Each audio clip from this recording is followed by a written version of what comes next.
तो मेरे मेरे 2-3 क्वेश्चन हैं, एक कुरान के हवाले से और 2 मेरे डाउट हैं। तो पहले मैं डाउट पूछ लेता हूँ, फिर कुरान के बारे में से रिलेटेड आपसे हम्म पूछूँगा। मेरा पहला हम्म क्वेश्चन ये है कि मैंने ये मुस्लिम लोगों से भी सुना है और ये हिंदुइज़्म में भी है और क्रिश्चियनिटी में भी लिखा हुआ है। मतलब लोग बोलते हैं, सुना है मैंने, खासकर पढ़ा नहीं है ज़्यादा, कि इंसान जो है, इंसान खुदा के नूर से बना हुआ है, पहली बात। कि खुदा ने अपने जैसा इंसान को बनाया है। और दूसरा हाँ बोलते हैं कि जो ह्यूमन है, क्रिश्चियनिटी के अकॉर्डिंग, कि ह्यूमन जो है वो गॉड का मैनिफेस्टेशन है।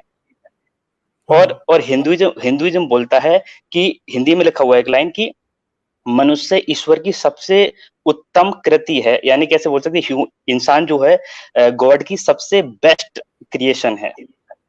हाँ अब मेरा मेरा जो डाउट स्टार्ट होता है वो यहाँ से होता है कि अगर हम इस बात को मान भी लें, अगर ये सच भी है, जैसे कि अगर मैं किसी लड़की को देखता हूँ, मैंने मान लीजिए 10 लड़कियों को देखा और मैंने एक्सपेक्टेशन की कि वो भी मुझे, या मैं उनको प्रपोज करूँ प्यार के लिए या किसी उसके लिए, तो हो सकता है मुझे 10 में से 9 लड़कियां रिजेक्ट कर दें, या सेम ऐसा ही हो, एक लड़की लड़कियों को करे और वो लड़का उसको हो सकता है रिजेक्ट कर दे।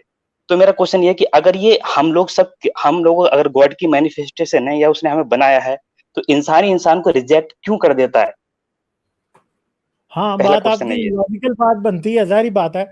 मगर मसला हुँ, ये है कि देखें, क्रिश्चियनिटी में ये आता है कि खुदा ने, जब खुदा शुरू में था ना, तो उसने कहा आओ हम इंसान को अपनी सूरत यानी अपनी यस, शक्ल पे पैदा करें। शकल से ठीक है। बनाए, यस, राइट, अब राइट। अब क्रिश्चियनिटी में ना इसकी बड़ी डीप थियोलॉजिकल रीजनिंग आगे पूरी बताई जाती है कि जब जी। खुदा ये कहता है कि हम इंसान को अपनी सूरत पे पैदा करें, तो वो कैसे इंसान खुदा की सूरत पे पैदा हुँ, हो सकता है? उसका आंसर जी, ये है कि वो खुदा जिसकी सूरत पे इंसान पैदा हुआ जीसस क्राइस्ट था। ठीक है, क्रिश्चियनिटी जी, में इसका एक प्रॉपर थियोलॉजिकल आंसर है। क्रिश्चियनिटी जी, कहती जी। है कि वो खुदा जो कि जिसकी सूरत पे इंसान पैदा हुआ वो जीसस क्राइस्ट था। हुँ, जी। और बाकी अगर आप ये कहें कि खुदा ने इंसान को अपनी सूरत पे पैदा किया, ये बेसिकली हुँ, इंसान की वो ख्वाहिश है कि वो हुँ, हुँ, हुँ। क्रिएशन के या फिर जो बाकी का यूनिवर्स है उसके ऊपर जो भी चीज कंट्रोल रखती है वो इंसान जैसी हो। ये इंसान ओके। की ख्वाहिश है। It is not that, it is the other way around, कि इंसान ने तो खुदा तो को अपनी शक्ल में बनाया।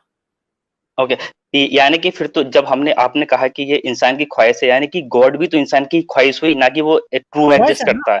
तो ख्वाहिश इंसान की जो एक्सट्रीम हाँ, ख्वाहिश है वो उसकी शक्ल की होगी ना। हाँ, अगर राइट, इंसान हाँ, में ठीक है। मानता है कि हमें किसी खुदा ने बड़ी चाहत से, बड़े प्यार से, अपने हाथों से, अब बाइबल कहती है हुँ, खुदा ने इंसान को अपने हाथ से बनाया। जी। खुदा हाँ, ने बिल्कुल, बिल्कुल इंसान यही ना, को अपने हाथ बिल्कुल। से बनाया, हाथ से बनाया। अब हुँ, खुदा के हाथ हैं। पता। ठीक है, अब मुसलमानों को जब राइट, ये बात कही जाए ना, मुसलमान कहते हैं खुदा के कोई हाथ नहीं है। फिर उधर से हुँ, तारिक जमील आ जाता है कि कहता है हाँ, क़यामत हाँ, वाले दिन जो है ना, दोज़ख जो है वो चीखें मारना शुरू कर देगी, तो अल्लाह मियाँ अपनी ओके, टाँग ओके। डाल देगा दोज़ख के अंदर, अच्छा, अच्छा। तो वो चुप हो जाएगी। ठीक है? यानी भूख से हुँ, चीखें मार रही होगी दोज़ख, तो अल्लाह मियाँ अपनी टाँग डाल देगा, ये ले तू तो मुँह बंद कर। ठीक है? मेरी जी, टाँग निकाले तू। तो अब हाँ, हाँ। मसला ये है कि फिर कई जगह पे खुदा के सर की बात भी आती है। खुदा की जी। आँख की बात आती है, खुदा की ज़ुबान की बात आती है। फिर हुँ, खुदा हुँ। के सूंघने की बात भी आती है बाइबल के अंदर, कि यानी कि जब पूरा पूरा खुदा मटेरियल है, मटेरियलिस्टिक है, हाँ, ऐसे बोल हाँ, सकते हाँ, हैं हाँ। हम लोग। अब जैसे जैसे नूह के तूफ़ान के बाद जब नूह जी, कश्ती से बाहर आया, तो उसने मेंढा कुर्बान किया। जी। मेंढा यानी जो भेड़ का हाँ, मेल होता है। बकरा, हाँ, हाँ, राइट, राइट। कुर्बानी की और कुर्बानी जली, और खुदा ने कुर्बानी की खुशबू ली और खुदा को खुशबू पसंद आई, और खुदा ने कहा मैं आज के बाद इंसान को कभी बर्बाद नहीं करूँगा इस तरह। जी, ठीक है? पानी ठीक से है। बर्बाद और नहीं करूँगा। हाँ जी, जी, खुदा के और सूंघने एक और की मेरा, हाँ, हाँ, राइट, हाँ, हाँ, हाँ, और एक और डाउट है, जैसे कि अगर जैसे आपने एक्सप्लेन किया, अच्छा अच्छा समझाया मुझे। एक और है, अगर हम ये भी मान लेते हैं, लोग बोलते हैं या मतलब रिलीजन बोलते हैं कि गॉड ने या अल्लाह ने या फिर भगवान जो भी है, उसने इंसान को सबसे परफेक्ट वे में बनाया है। चलो मैं इस बात को भी मान लेता हूँ कि हो सकता है, क्योंकि मैं तो नहीं जानता उसके लिए उसने बनाया होगा शायद। तो अगर आप किसी भी आप ह्यूमन को देख लें, या फिर आप किसी मंकी देख लें, चिंपैंजी देख लें, गोरिल्ला, या कोई भी गॉट है या काऊ है, बफेलो है, अगर आप आप उनके रिप्रोडक्टिव सिस्टम को देखेंगे, आप उनके डाइजेस्टिव सिस्टम को देखेंगे, आप उनके हार्मोनल लेवल को देखेंगे, जो भी डिफरेंट हार्मोन्स होते हैं जो हमारे डेवलपमेंट के टाइम पे काम करते हैं, वो सारे के सारे सेम हैं। तो एटलीस्ट अगर हमें सच में उसने एक स्पेसिफिकली बनाया तो कम से कम थोड़ा तो हमें एक बेनिफिट देते कि नहीं, आपका वे ऑफ रिप्रोडक्शन थोड़ा डिफरेंट होना चाहिए, ये फिजिकल नहीं होना चाहिए कि स्पिरिचुअली हवा में किया और आप पैदा हो गए। हमें 9 मंथ पेट में रहना पड़ता है, फिर हम पैदा होते हैं, और हमारा सब कुछ उसी वे में है जैसे कि सारे के सारे जानवरों का, यानी कि चाहे लोअर एनिमल्स में भी जाएंगे उनके जैसा है। तो मुझे नहीं लगता कि ह्यूमन को कहीं स्पेसिफिकली सेपरेटरी बनाया गया है या किसी ऐसी सुपरनेचुरल पावर ने बनाया जिसके बारे में हम पूरी दुनिया मतलब आज उसको फॉलो भी कर रही है और उसकी वजह से एक दूसरे को मार भी रही है। इस पे आपके कमेंट्स एग्जैक्टली, चाहूंगा आपने थोड़े खुद ही सारा एक्सप्लेनेशन दे दिया।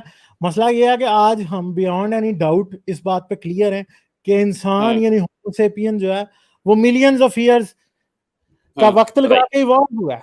हमें इस बारे में कोई शक ही नहीं है कि इंसान इवॉल्व हुआ है, और हमें यह पता है कि इंसान को कोई किसी खुदा ने अपने हाथ से बड़े प्यार से मिट्टी से नहीं बनाया।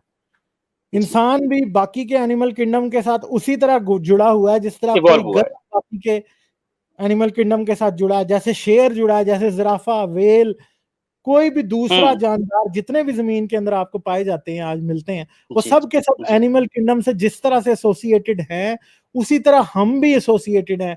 इस प्लेनेट के ऊपर जितनी भी लाइफ है वो सारी एक दूसरे से जेनेटिक्स और एवोल्यूशन के जरिए हाँ कनेक्टेड सेम है। आप सेम सेम मेरे और चावल के दाने के जो जीन्स हैं वो भी डीएनए या 40% जो है वो सिमिलर है। यस 40% मेरे और चावल के दाने का भी जो डीएनए है वो सिमिलर है। 83% मेरा और एक चूहे का जो जेनेटिक मटेरियल है वो सिमिलर है। जी जी 90% मेरा और चीते का जो है वो जेनेटिक हाँ मटेरियल, सेम है 97% मेरा और जो मकैक मंकी जो कि आपके पास इंडिया और पाकिस्तान में पाए जाते हैं उनका और मेरा 96 से 97% ऑलमोस्ट सेम जेनेटिक मटेरियल या सिमिलर है। 98.6% मेरा और चिंपैंजी का जेनेटिक मटेरियल, बनोबो का जेनेटिक मटेरियल सिमिलर है, और 99.9% मेरा, आपका और बाकी दुनिया के हर इंसान का जेनेटिक मटेरियल निएंडरटॉल्स के जेनेटिक मटेरियल के साथ सिमिलर है।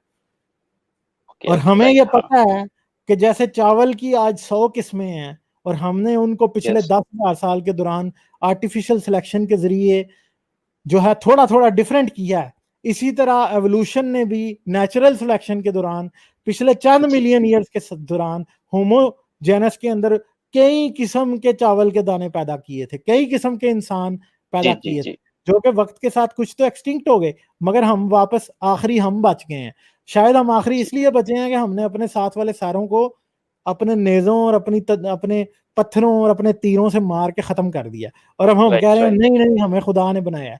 हालांकि अगर वो राइट बेचारे जिंदा होते तो हम ये कहते अच्छा यार हमें खुदा ने बनाया तो उनको शायद शैतान ने बनाया, फिर हमने ये थियोलॉजी इजाद कर लेनी थी। ठीक है, राइट मेरी वीडियोस को देखते रहने के लिए चैनल को सब्सक्राइब करें और घंटी का बटन दबाकर ऑल नोटिफिकेशंस पर क्लिक कर लें ताकि आपसे फ्यूचर में कोई भी नोटिफिकेशन मिस ना होने पाए। इसके साथ साथ मुझे और मेरे चैनल को सपोर्ट करने के लिए पेट्रियन पर मेरे चैनल के मेंबर बने। इस वीडियो को लाजमन लाइक करें और कमेंट में अपनी राय का इजहार ज़रूर करें ताकि आपका फीडबैक मुझ तक पहुंच सके।